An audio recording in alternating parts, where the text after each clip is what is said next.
د دهر مبارکه سوره چې د قرآن عظیم الشان شپږ سوره ده په مدینه منورې کې رانازله شوې ده 11 مبارک آیاتونه لري تلاوت او پښتو ترجمه یې له لومړي آیت څخه اورئ بسم الله الرحمن الرحیم د الله په نوم چې ډېر زیات مهربان پوره رحم لرونکی دی هل أتى على الإنسان حين من الدهر لم يكن شيئا مذكورا آیا پر انسان باندې د بې پایه زمانې یو وخت داسې هم تیر شوی دی چې هغه کوم د یادونې وړ شی نه و إنا خلقنا الإنسان من نطفة أمشاج نبتليه فجعلناه سميعا بصيرا مونږ انسان له یوې ګډې شوې نطفې څخه پیدا کړ تر څو چې هغه وازمایو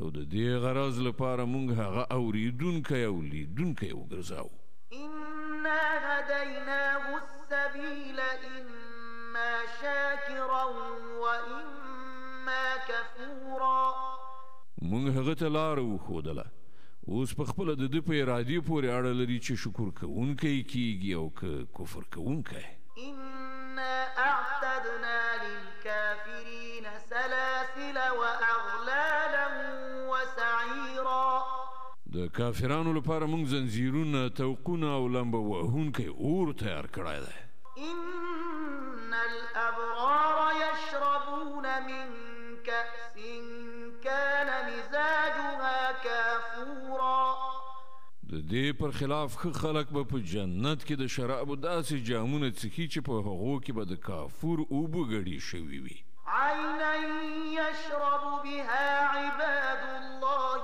يفجرونها تفجيرا دا به یو بهیدونکي چې نه وي چې د هغې له اوبو څخه به د الله بندګان څښي او کوم لوري ته یې چې زړه وي په اسانۍ سره به یې هغې خوا ته بهوي يوفون بالنذر ويخافون يوما كان شره مستطيرا دا به هغه کسان وي چې په دې دنیا کې خپل نظرونه ترسره کوي او له هغې ورځې نه ویریږي چې د هغې آفت به په هر لوري خور شوی وي ويطعمون الطعام على حبه مسكينا ويتيما وأسيرا إنما نطعمكم لوجه الله لا نريد منكم جزاء ولا شكورا او د الله په مینه کې مسکین او یتیم او بندي ته خواړه ورکوي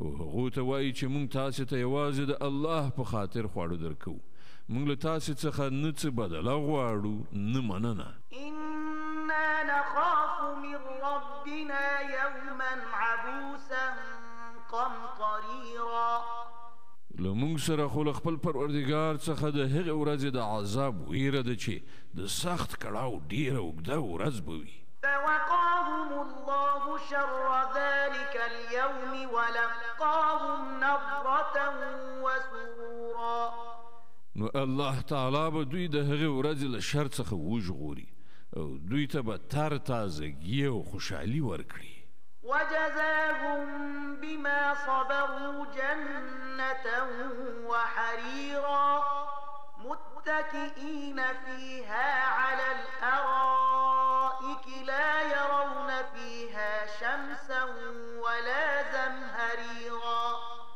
او د هغو د صبر په بدل کې به هغو ته جنت او ریښمین کالي ورکړي هلته به هغوی پر لوړو مسندونو باندې تکیه وهلي ناست وي نه به یې د لمر ګرمي په تکلیف کړي او نه سخت ساړه ودانية عليهم ظلالها وذللت قطوفها تذليلا د جنت څانګې به پرې راټیټې شوې سیوري کوونکي وي او د هغه میوې به هر وخت د هغوی په اختیار کې وي چې څنګه غواړي ویش کوي ويطاف عليهم بآنية من فضة وأكواب كانت قوارير من فضة قدروها قدروها تقديرا د هغو مخې ته به د سپینو زرو لوښي او د ښیښو ګیلاسونه ګرځول کیږي. ښیښې هم هغه چې د سپینو زرو په ډول به وي او هغه به د جنت منتظمینو په سمه اندازه برابر ډکړي وي. ويسقون فيها كأسا كان مزاجها زنجبيلا عينا فيها تسمى سلسبيلا. په هغو به هلته د شرابو داسې جامونه وڅښل شي چې د هغه مزاج یعنې خوند او کیف زنجبیل به پکې ګډ شوی وي. دا به د جنت یوه چینه وي چې سلسبیل ورته ویل کیږي. ويطوف عليهم ولدان مخلدون إذا رأيتهم حسبتهم لؤلؤا منثورا. او د هغو د خدمت لپاره به داسې هلکان ګرځي راګرځي چې تل به په یوه حالت کې وي. که ته هغوی ووینې نو ګمان به وکړې چې ملغلرې دي چې خورې کړای شوي دي. وإذا رأيت ثم رأيت نعيما وملكا كبيرا. هلته چې هرې خواته نظر واچوي سراسر نعمتونه او د یو لوی سلطنت رنګ رونق به دې تر سترګو شي. عاليهم ثياب سندس خضر واستبرق وحلوا أساور من فضة وسقاهم ربهم شرابا طهورا. پر هغو باندې به د نریو ورېښمو شنه جامه پرته او د اطلس او د پرلو ورېښمو جامې به یې وي. هغو ته به د سپینو زرو بنګړي واچول شي او د هغو پروردګار به په هغو باندې ډیر زیات پاک شراب وڅښي. إن هذا كان لكم جزاء وكان سعيكم مشكورا. دا دي ستاسې مکافات او ستاسې هان د هڅه زمونږ د قدر وړ ده.